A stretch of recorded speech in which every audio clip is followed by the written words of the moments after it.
In the last video, we wrote a little script that asked for a person's age, and then based on their age, we saw a message that said they could either vote or they couldn't vote. I want to add a third conditional message for people who are 25 or older. So when you're 25 or older, I'd like the following message printed. You can vote and you can run for office. The only problem is we can't do this with a single if expression in Elixir, because Elixir doesn't have an else-if clause like many other languages do.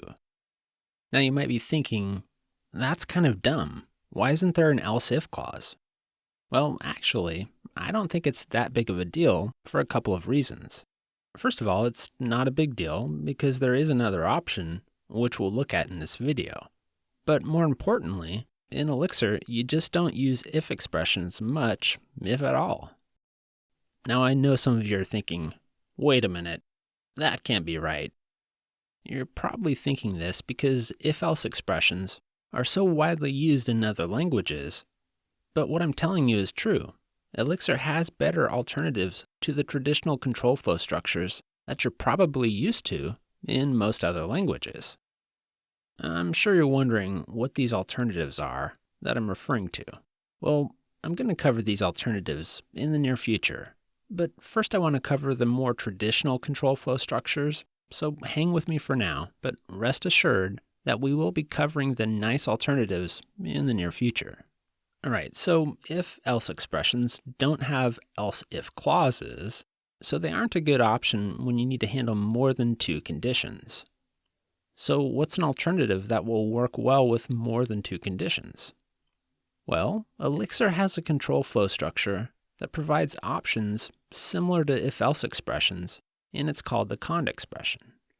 Let's say we'd like to use the same logic as this if-else expression, but we want to use the cond expression instead. Well, we'd just do this.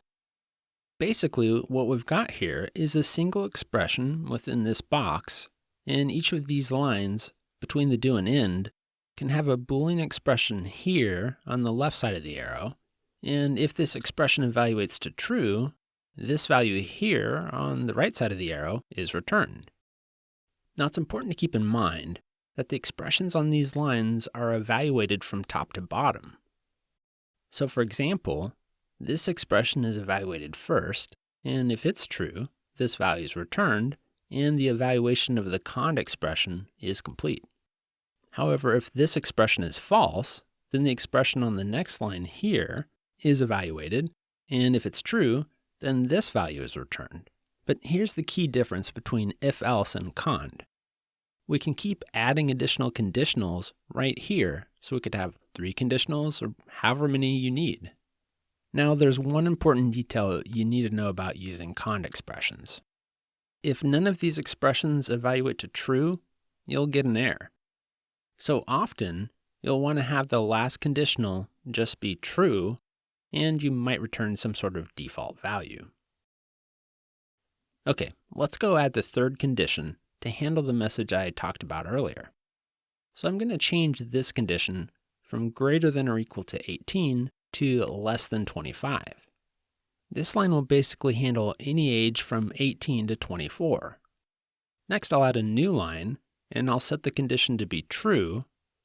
In other words, for all other ages, and then I'll key in an arrow, and we'll return the string, you can vote, and you can run for office. Alright, let's run this script and see if it works. First I'll enter the age 17, and it works. Next I'll enter the age 18, and that works. Now I'll enter the age 25, and that works as well. Cool. So does this script work for all conditions now? Well, no, not really. Well, let me show you what I mean. I'll run the script again, but this time I'll enter the word 20, and the script crashed. That's bad, right?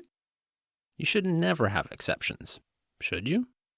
Well, most languages would tell you exceptions are bad and you should code in a way to avoid exceptions if possible, and in the cases where you can't avoid exceptions, you should try and catch the exceptions and deal with them.